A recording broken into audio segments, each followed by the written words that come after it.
Hello. Let's do some work on logarithm properties. So let's just review real quick what a logarithm even is. So if I write, let's say I write log base x of a is equal to, I don't know, make up a letter, n. What does this mean? Well, this just means that x to the n equals a. I think we already know that. We learned that in the logarithm video. And so it's very important to realize that when you evaluate a logarithm expression like log base x of a, the answer, or when you evaluate what you get, is an exponent, right? This n is really just an exponent. This is equal to this thing, right? You could have written it just like this. You could have, because this n is equal to this, you could just write x, it's going to get a little messy, to the log base x of a is equal to a. All I did is I took this n and I replaced it with this term. And I wanted to write it this way because I want you to really get an intuitive understanding of the notion that a logarithm, when you evaluate it, really is an exponent. And we're going to take that notion, and that's where really all of the logarithm properties come from.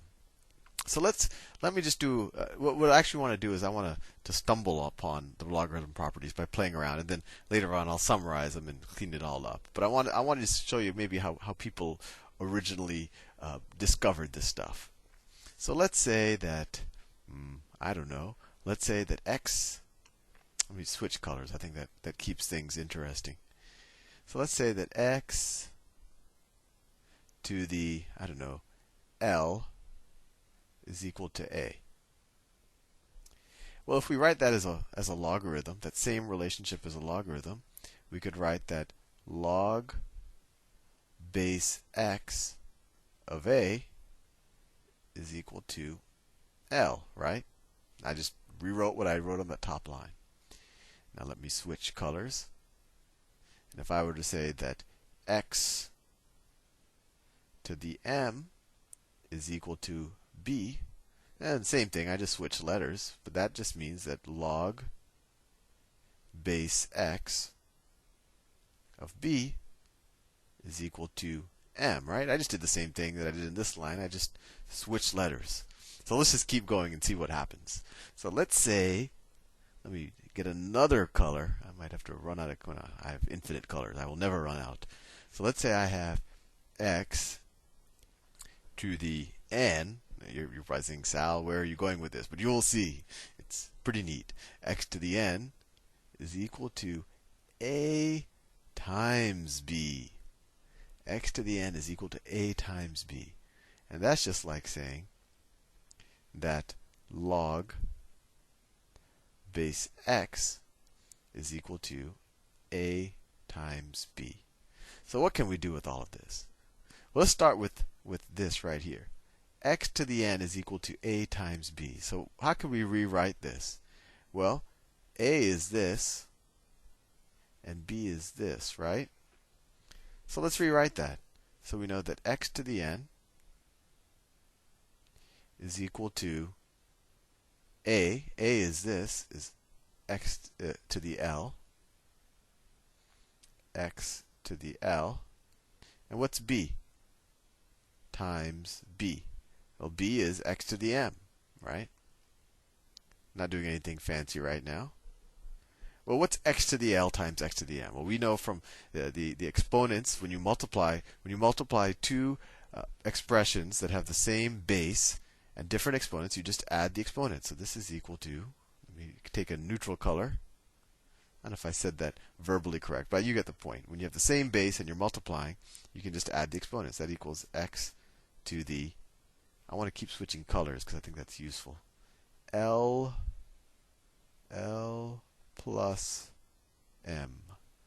It's kind of onerous to keep switching colors, but you get what I'm saying. So x to the n is equal to x to the l plus m. Let me put the x here. And I wanted that to be green. X to the l plus m. So what do we know? We know x to the n is equal to x to the l plus m, right? Well, we have the same base. These exponents must equal each other, right? So we know that n is equal to L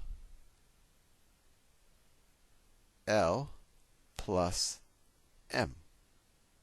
Okay, well, what does that do for us? I'm kind of just been playing around with logarithms. Am I getting anywhere?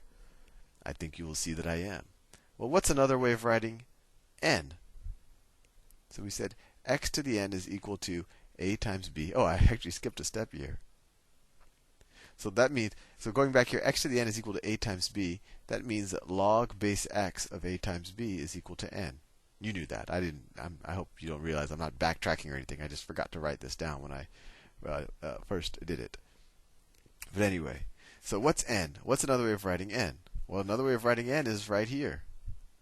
Log base x of a times b. So now we know that if we just substitute n for that, we get log base x of a times b. And what does that equal? Well, that equals L. And another way to write L is right up here. It equals log base x of a plus m. And what's m? M is right here. It's log base x of b. And there we have our first logarithm property. The log base x of a times b. Well, that just equals the log of base x of a plus the log base x of b. And this is, hopefully, this proves that to you. And if you want the intuition of why this works out, it falls from the fact that logarithms are nothing but exponents. So with that, I'll leave you in this video. And in the next video, I will prove another logarithm property. I'll see you.